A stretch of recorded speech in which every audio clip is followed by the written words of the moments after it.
a Lorenzo y ya, ¿no? Sí, perfecto. Ya está grabando, pero después lo editamos el video, no te das problema. Ok. Cuando quieran, Arrancamos entonces. entonces. Buenos días a todos. A continuación vamos a escuchar la defensa de la tesis de grado para optar al título de licenciado en Ciencias Biológicas del estudiante Lorenzo D'Ambrosio, titulada Evaluación de posibles efectos subletales en el pez Xenicia mutata expuestos experimentalmente al fungicida buconazol. Esta tesis de grado se llevó a cabo en el Laboratorio de Ecotoxicología de la Facultad de Ciencias Exactas y Naturales, bajo mi dirección, Mirta Menone, y como subdirector el doctor Fernando Iturburu. Le damos la palabra entonces a Lorenzo. Gracias. Bueno, muchas gracias. Gracias por estar aquí presente. Bien. Bueno, debido a los avances de la agricultura y a la necesidad de mejorar la producción de cultivos, a principios del siglo XX se han comenzado a usar productos químicos justamente para poder mejorar cultivos y eliminar todas aquellas malezas, hongos, plagas que pudieran perjudicarlos. ¿Qué ocurre? Muchos de estos compuestos químicos terminan siendo dañinos para las especies que viven cerca de ellos. Una vez aplicado el agroquímico, por varios métodos, como por ejemplo la escorrentía o la lixiviación, puede ser que terminen en los cuerpos de agua cercanos a ellos, así como también por deposición. Esta presencia en los cuerpos de agua genera una exposición y un efecto a tanto la fauna como la flora que habitan en estos cuerpos de agua. Nosotros particularmente trabajamos con un fungicida llamado tebuconazol, un fungicida triazólico, cuyo efecto es inhibir el citocromo P450, que justamente trabaja en la membrana del hongo e impide que se siga propagando. Es utilizado como fungicida, es utilizado también en lo que son actividades de veterinaria, farmacéuticas, es incluso utilizado en humanos. Y bueno, tenemos diferentes datos de concentraciones encontradas de tebuconazol en agua dulce. Tenemos algunas que van desde 0,008 microgramos a cada vez, por ejemplo, en Suiza, concentraciones mucho mayores, como por ejemplo esta de 9,1 microgramos. Bien. Una que nos importa mucho a nosotros, por una cuestión de cercanía, es la hallada en la laguna La Brava Balcarce de 0,052 microgramos por litro. Con respecto a su lipofobicidad, tiene un log carbon water de 3,7, o sea, sería lipofílicamente intermedio. Y después tenemos diferentes concentraciones a las que vemos, a las que sabemos que han producido daños a otras especies. Es decir, tenemos el LC50 de la trucha arcoíris, que es 4,4 miligramos por litro, y la concentración efectiva del Emagiva, que es 151,5 miligramos por litro. Fíjense que en ambos casos estas concentraciones letales están muy por encima de las concentraciones halladas en los cuerpos de agua cercanos. Fíjense que estamos en el orden de microgramos por litro, y acá estaríamos hablando de miligramos por litro. Sin embargo, si bien las concentraciones halladas no serían mortales, ya puede ocurrir que haya algún daño, por ejemplo, daños al ADN, que es justamente cuando hablamos de agua. El objetivo nuestro es determinar si existen efectos fenotóxicos y en la actividad de acetilcolinesterasa, es decir, también neurotóxicos, en el pez dulce acuícola Xenicia multidentata expuesto al fungicida tebuconazol. Nosotros presentamos algunas hipótesis. Ponemos que el fungicida tebuconazol induce efectos genotóxicos, observándose un incremento significativo en la frecuencia de micronúcleos y en el índice de daño del ensayo Cometa en el pez Xenicia multidentata. El daño genético provocado por concentraciones ambientalmente relevantes del tebuconazol es mayor cuando los peces están expuestos a un formulado comercial con respecto al daño observado ante la exposición al ingrediente activo individual. El daño genotóxico provocado por el fungicida tebuconazol en Shenincia multidentata es concentración dependiente, y el fungicida tebuconazol tiene la disminución de la actividad de acetilcolinesterasa al músculo y encéfalo de.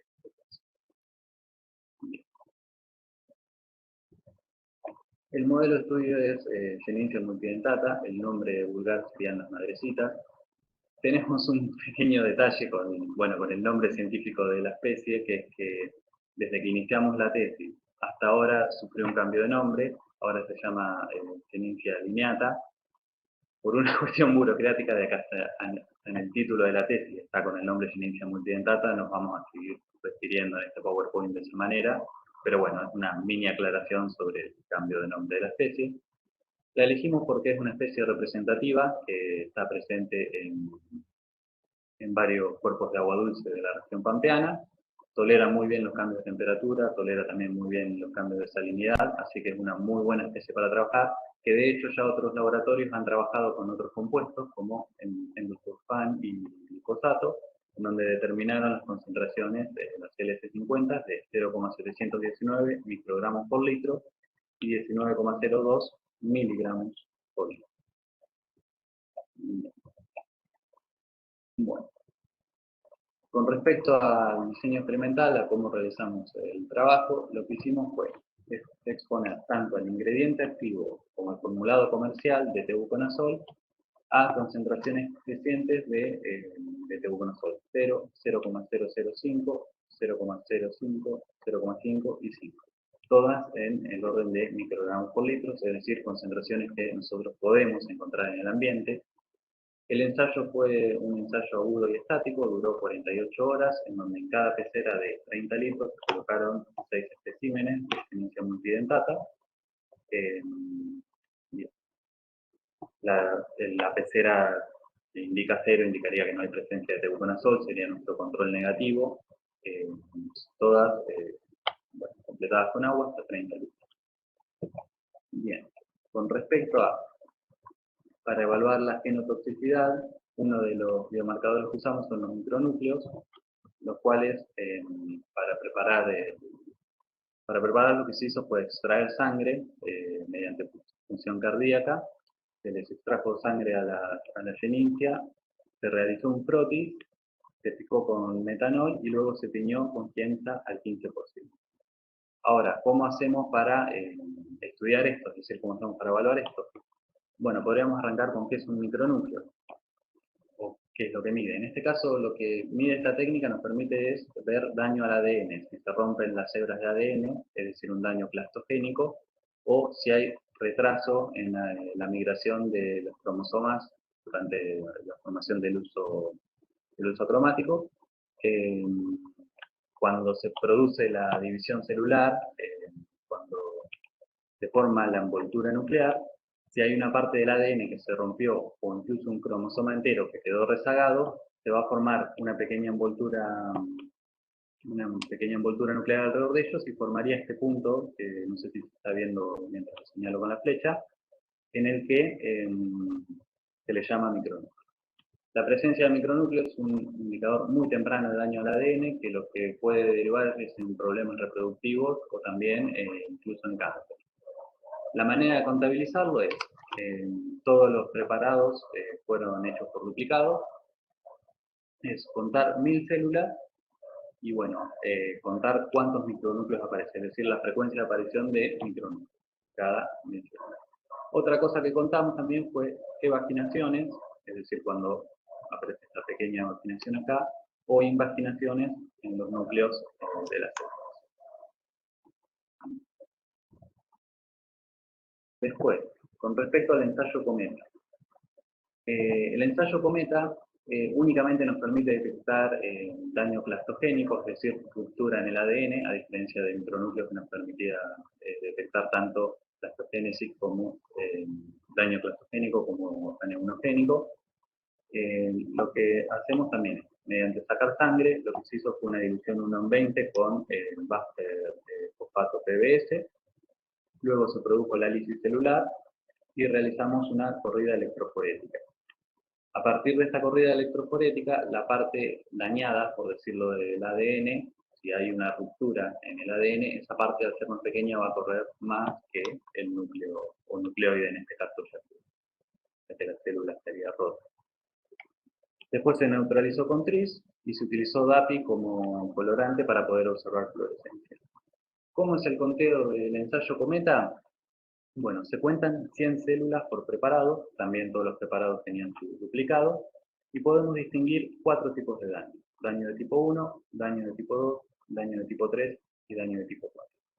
Daño de tipo 1 es cuando tenemos el nucleoide bien formado, por decirlo de alguna manera, es cuando no detectamos ningún rastro de daño al ADN.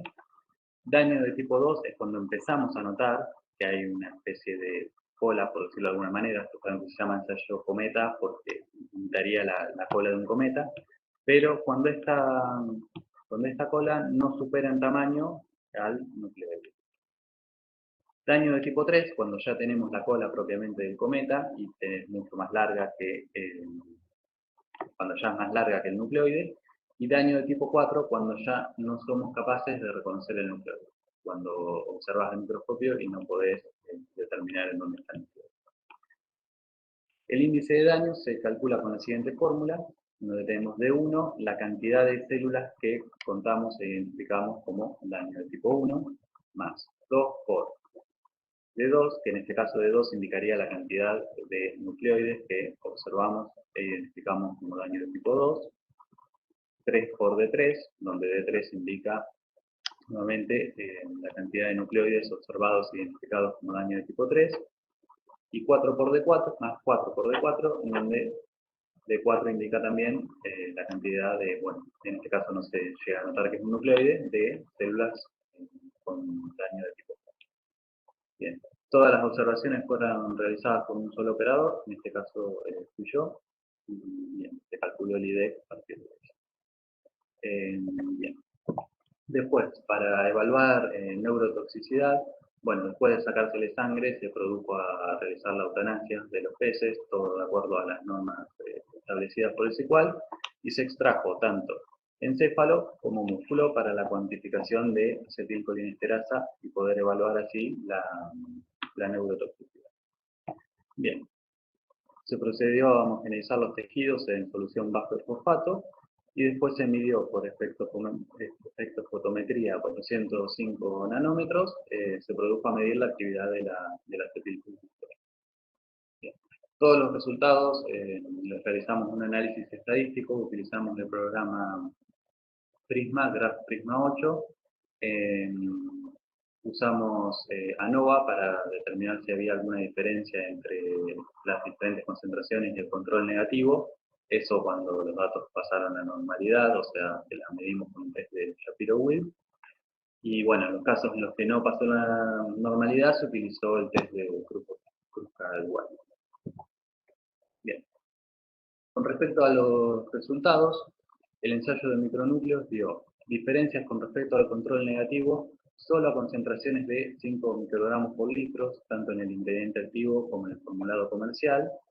Y cuando realizamos, para ver si había alguna correlación entre las concentraciones y la frecuencia de los micronúcleos, para ver si es concentración dependiente, no obtuvimos, si bien se puede observar, por decirlo de alguna manera, una tendencia, por ahí sobre todo, más que nada en este, no resultó estadísticamente significativo. Después, con respecto a las anormalidades nucleares, llamamos anormalidades totales a la suma de vaginaciones e invaginaciones. En ambos casos, la concentración de 5 microgramos por litro resultó diferente al control negativo. Con respecto a vaginaciones, solamente en el formulado comercial se observó una diferencia con respecto al control negativo. Y las invaginaciones, ninguno de los tratamientos mostró diferencias estadísticamente significativas con respecto al control negativo. Se puede observar una tendencia, por decirlo de alguna manera, en algunos, pero no es estadísticamente significativo. Bien. Con respecto al ensayo Cometa, también realizamos un control positivo utilizando peróxido de hidrógeno, cuando sacamos sangre de los peces que estaban en la pecera de control negativo de 0, También se utilizó en diferentes portaobjetos utilizar peróxido de hidrógeno porque sabíamos que iba a generar una ruptura al ADN. Los controles positivos, tanto del ingrediente activo como del formulado comercial, dieron diferente al control negativo y obtuvimos ya diferencias significativas con respecto al control negativo desde concentraciones de 0,05 en el ingrediente activo y manteniéndose esa diferencia a medida que aumentaba la concentración, y desde 0,5 en el formulado comercial y también en el destino.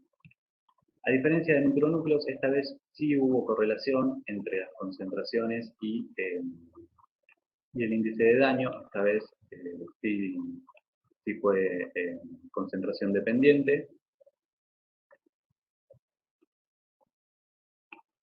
Bien, y con respecto al formulado comercial, debido a la dificultad que se nos presentó a la hora de sacar sangre a peces de talla tan pequeña, ya que otro laboratorio también había comenzado a trabajar con branquias, para el formulado comercial, además de extraerse encéfalo y músculo, se extrajeron las branquias, las cuales fueron sumergidas en la misma solución que en el buffer fosfato PBS, y se realizó también el ensayo Cometa a partir de células de branquias de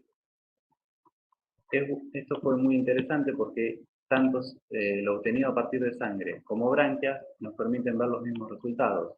A partir de 0,5 microgramos por litro ya tenemos diferencias con respecto al control negativo, lo cual a mí me parece hiperútil desde el punto de vista de lo que cuesta sacar sangre de este pez, y más que había que sacar sangre tanto para micronúcleos por duplicado y para cometa también por duplicado. Entonces me parece re útil.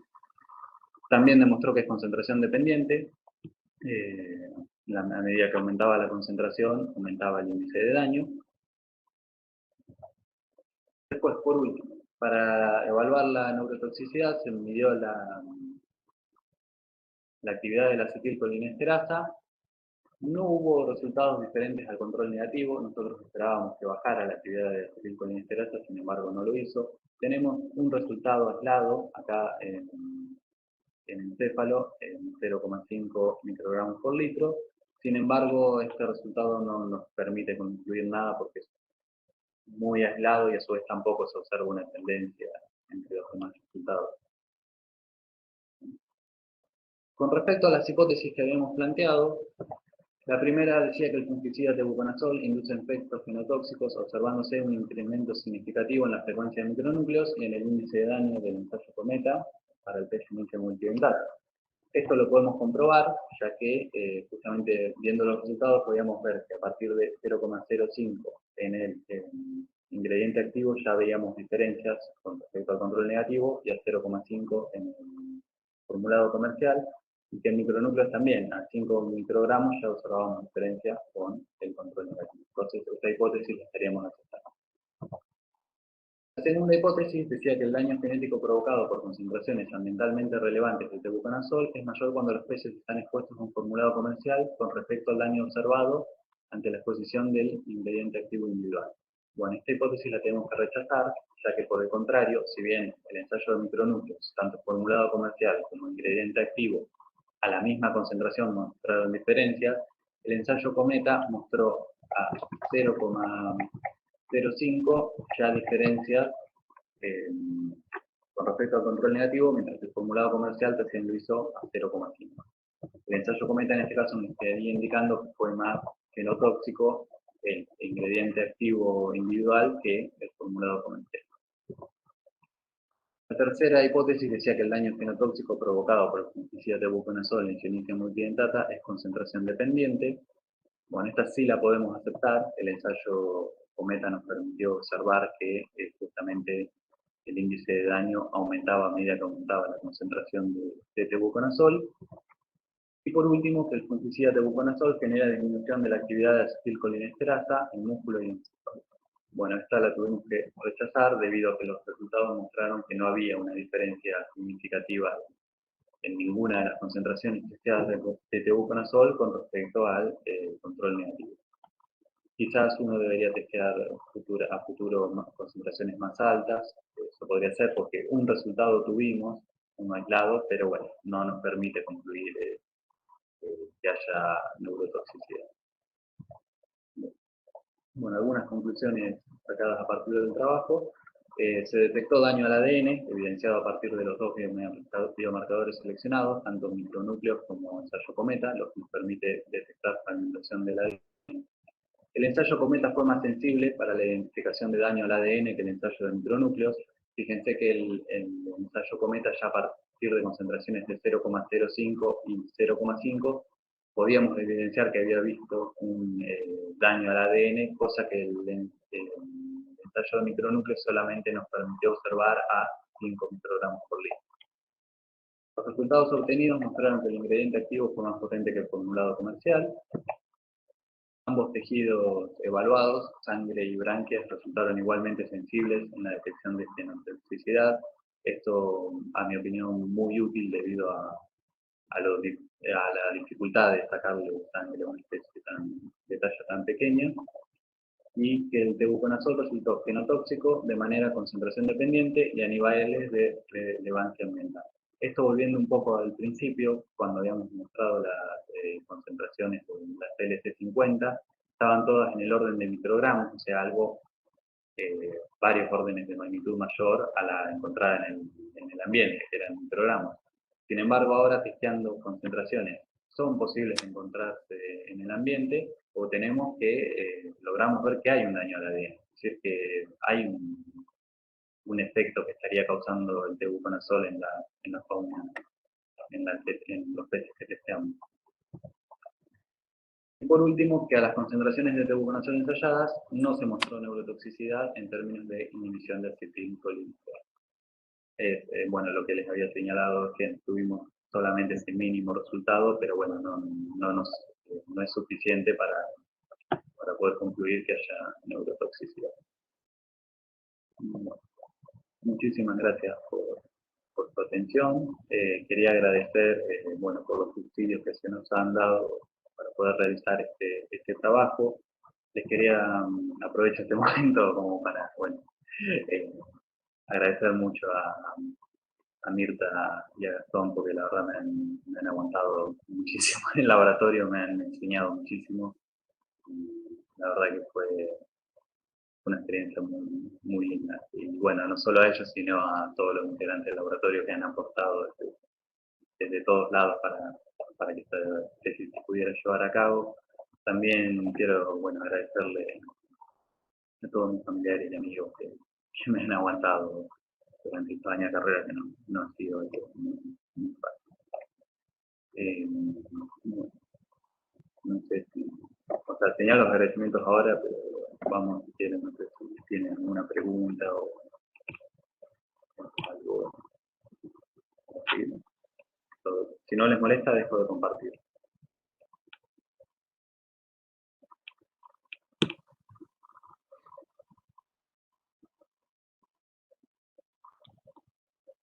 Bueno, felicitaciones. Felicitaciones, Muchas gracias. Lorenzo. Muy bien. La verdad que pasó mucho tiempo, pero bueno, Lo lograste, muy bien. muy bien. Lo lograron los tres, muy bien. Felicitaciones, sí, a Lorenzo, a su director y o sea, tanto a Mirta como a Gastón. La verdad que es un trabajo muy, muy lindo. Pasó mucho tiempo, pero el trabajo ha recobrado valor. Muy, muy, muy bien. Me encantó la presentación, que fue muy clara, muy didáctica. La verdad que es para que está listo para presentar, no sé, en algún congreso, está espectacular. Una publicación, pero la presentación muy, muy clara, muy linda. Muy linda. Desde el punto de vista, la explicación, todo clarísimo. La verdad que te felicito, Lorenzo. Muy, muy buena, muy buena, muy buena. Bueno, yo Adhiero también a lo que dice Alcira, ¿no? Porque también uno por ahí que ya está lejos, yo porque estuve alejada del tema, que ya estuve alguna vez, pero lo hiciste muy, muy bien, sí, es cierto eso, muy y claro. bueno, y ni hablar, obviamente, el tema, hay un laboratorio fuerte en todo lo que es ecotoxicología atrás, o sea que obviamente el tema iba a estar bien desarrollado, pero bueno, para un poco, a mí me pasa que, bueno, yo que no estoy justamente en este tema, para mí es súper interesante, o sea, me resultó muy, muy interesante y con buenos resultados contundentes. Quizás una de las cosas, viste, bueno, no puedo dejar de lado mi parte de históloga que me llamó mucho la atención y que sí reconozco, es en la parte de las branquias, ¿no? Cómo las células, cómo puedes utilizar, porque obviamente te quería preguntar, Lorenzo, si vos en la parte experimental, o sea, vos has trabajado en el diseño experimental, porque la extracción de sangre, como vos mismo decías, en especies tan chiquititas, la verdad que debe ser bastante problemática. Y la utilización de las branquias, que son órganos que generalmente ya sabemos el rol que cumplen en los peces, pero que son primeros en verse afectados por múltiples factores, ¿no es cierto? Me pareció muy interesante también. Vos en la parte experimental, creo que ya te lo había preguntado esto cuando tuvimos una charla en el 2019. Sí, Vos sí. has hecho la parte experimental, vos has trabajado, has hecho, Sí, trabajamos en conjunto con Gastón y Mirta. Sí, hicimos todo el ensayo entre nosotros tres, todo lo que era la cuestión de músculo, encéfalo, de sangre, una mujer, todo. bueno, muy bien. Y no, una sola pregunta, ya dejo a mis compañeros. Sí, Si vos tenés becas, si vas a seguir, ¿qué proyecto tenés a futuro? actualmente me encuentro dando clases en secundaria. Eh, Ah, Aprovecho, no sé si están filmando, pero bueno, también lo dedico un poco a los alumnitos que no han tenido un buen año, o han tenido un año complicado, y bueno, desearles lo mejor. Eh, no estoy muy, todavía estoy decidiéndome qué quiero hacer, o sea, en un momento de bueno, encuentro. Pero sí, no descarto la idea de presentarme a una beca. Eh, sí, tuve una beca mientras realizaba la tesis de grado, que era la beca SIN, esta era la que había señalado como parte de crecimiento, y bueno, también a los subsidios que se les da en el laboratorio.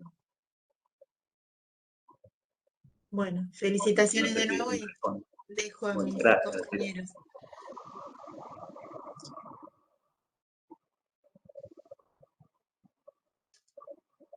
Ana, Ana, si querés hacer una ¿querés vos pregunta, Bueno, o...? Martín. no, yo era más que nada también un poco pegado a lo que dice Alcira, ¿no? Bueno, la presentación que me encantó y lo de las branquias, ¿no? Qué buen descubrimiento colateral, digamos, si no lo habíamos Sí, planeado, estuvo bueno.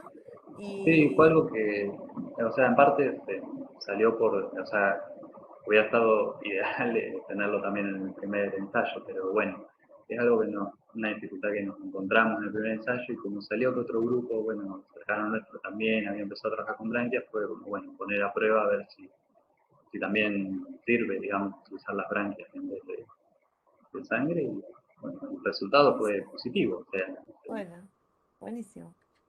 No, nada, yo, para la misma. nada, muy claro, repito lo mismo, me gustó el trabajo, muy claro y bueno, felicitaciones para los tres.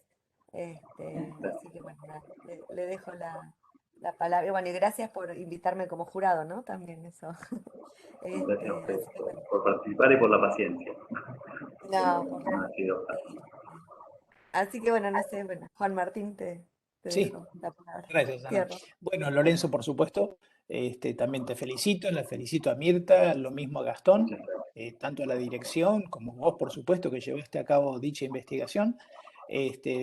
Fue muy clara, es verdad, fue muy, muy clara, sobre todo para aquellos que no, o por lo menos para mí, que yo no trabajo en este tipo de temas, por más que obviamente el caso Cometa o el caso de estudio, obviamente sí es parte de mis trabajos, que es la parte de peces. Así que realmente muy bien. Además, estuviste bien cortito, viste la famosa frase, dos veces breve es bueno, así que realmente muy bien. Yo tenía algunas sí, preguntas que fui anotando. Una, por Sí, supuesto, que vos por supuesto. la evacuaste al principio cuando estuviste hablando, porque yo había acá anotado por qué habían elegido el caso de la madrecita. Si bien yo obviamente vi que en otros trabajos de ecotoxicología utilizan a la madrecita, ¿no? Por ser chiquitita, por estar en varios ambientes, por ser eurialina, euritérmica, etcétera. Así que eso no te lo voy a volver a preguntar. Pero sí tengo algunas cositas que una cosa no me quedó claro. Cuando vos hablaste Sí, de los 4 daños, daño 1 o daño sí, tipo 1, 2, 3 y 4, el tipo sí, daño 1 se refiere a que encontraste, a ver si me quedó claro, ¿no? Un micronúcleo y que no tenía ninguna modificación así morfológica, ni invaginación, ni evaginación. claro.